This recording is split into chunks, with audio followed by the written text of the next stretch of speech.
Hello world, and welcome to Elevated Intuition. Today I'm doing a reading about King Charles. So we have a new king of England.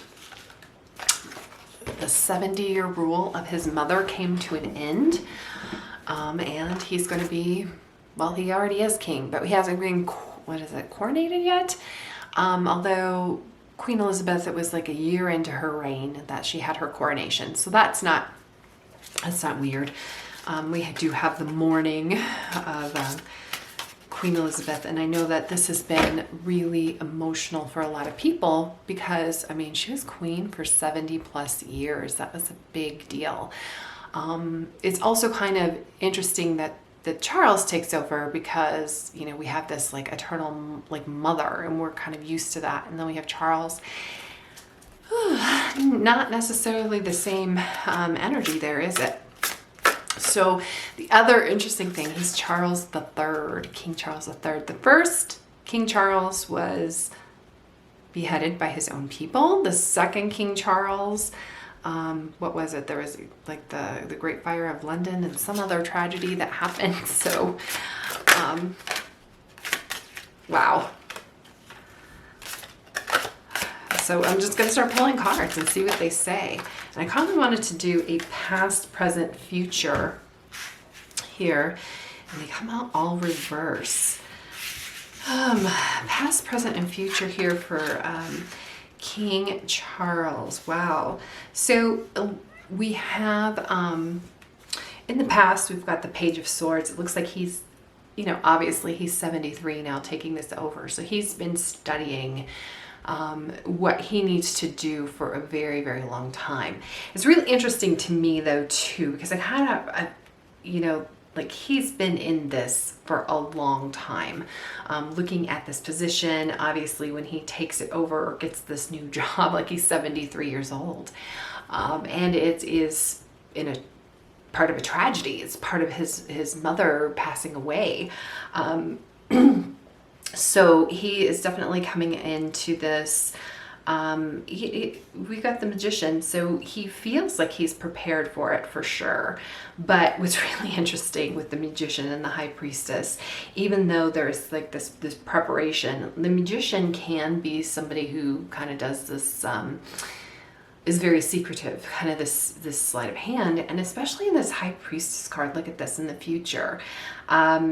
It's interesting, the High Priestess, because the priestess is, you know, very feminine energy, which is not, you know, I said past, present, future. The future, I don't know how, like, you know, it's not really that clear. Like it seems like he's going to be doing things by the book, textbook kind of wise, what he has learned, what he needs to do. I don't know that it's going to be enough though. And I'm not saying that he's necessarily going to fail, but I almost think that you know, because this card does not really reflect him. It kind of reflects like another energy here in the future.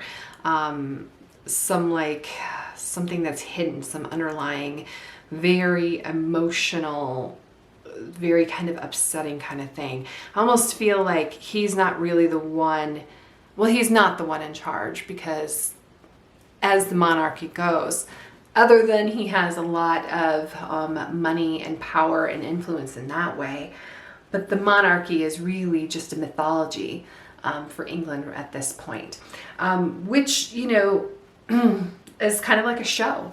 Is kind of like, on a, you know, all the world's a stage is what I'm getting. And, you know, definitely when we see these curtains, it's like we're going to be unfolding some things in the show in the future, which could be good for us.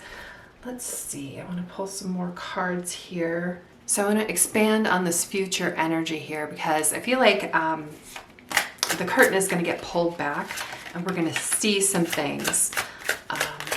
One more card here. We're going to see behind this curtain. This particular High Priestess always really reminds me of Wizard of Oz. where, we think that the wizard has all of this power, but he's really just like the man behind the curtain.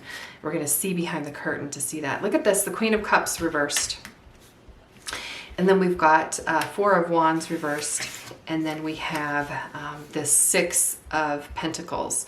It's really interesting that the Six of Pentacles comes out just because I am, thinking about what's going on right now with that whole situation where with him, like he is inheriting like billions of dollars and land, like land all over the world.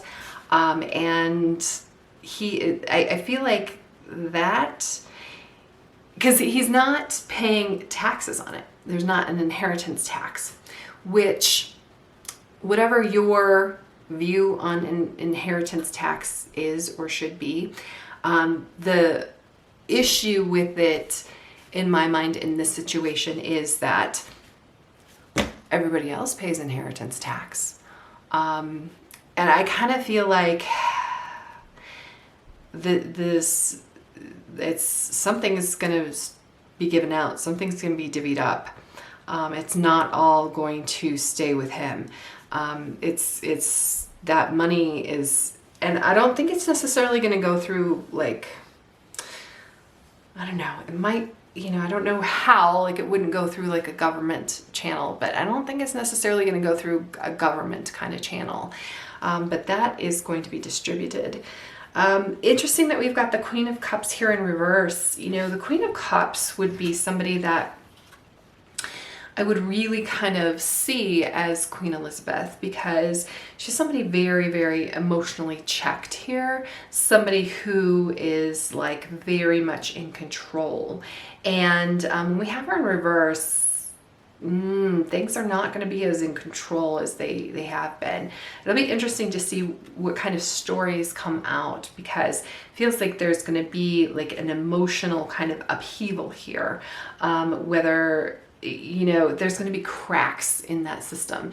That whole like stiff upper lip kind of thing that you see from like the British people. It feels like there's going to be cracks in that veneer, and I don't know necessarily about riots, but certainly whatever this is, like we also have the Four of Wands in reverse. Four of Wands would be about stability, would be about like ultimately we would want this upright for King Charles to be have the greatest success, because it would be a celebration.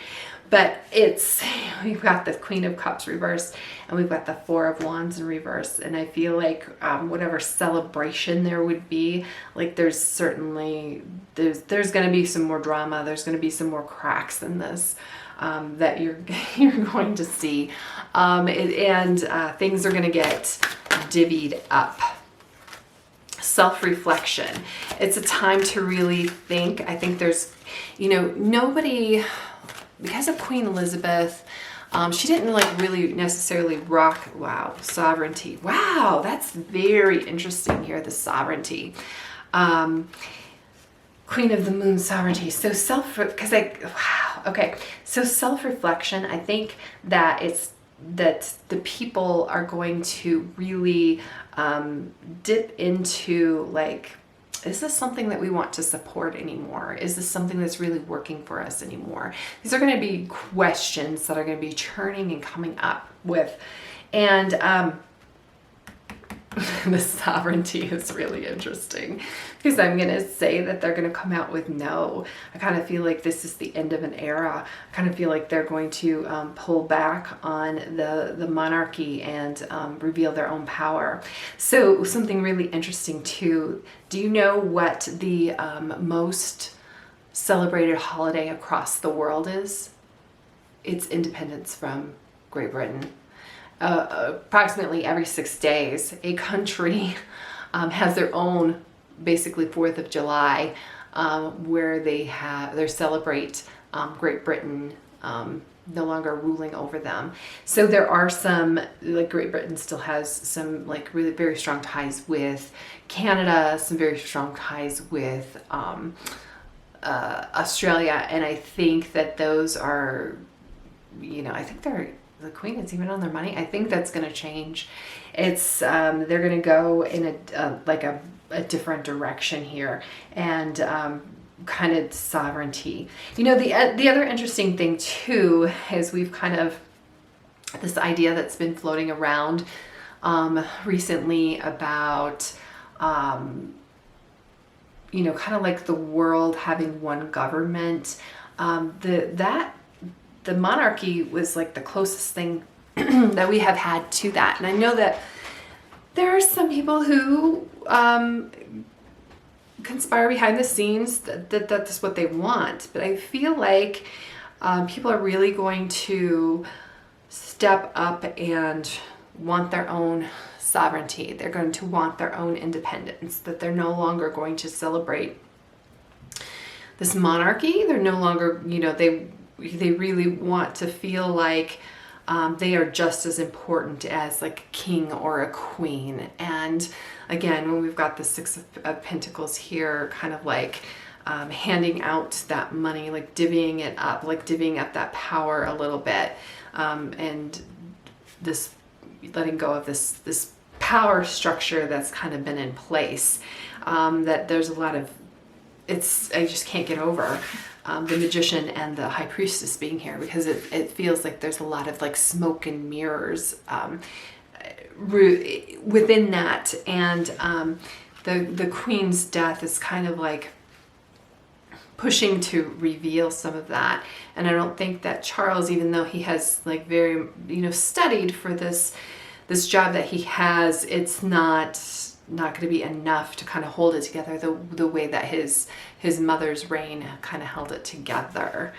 You know what? If there's any other questions that you guys have in regard to King Charles, let me know. I'll do another reading on this, because I'm just a dumb American, so I'm not as well versed in King Charles, or just to know, like, I'm just letting the cards speak here for me, but just to even know what questions to ask. But it's really interesting, like this whole kind of like dynamic that's coming through here, and kind of the changing of events. A lot of like, again, a lot of like hidden emotions here, kind of the self-reflection. We get the hidden emotions here in the High Priestess.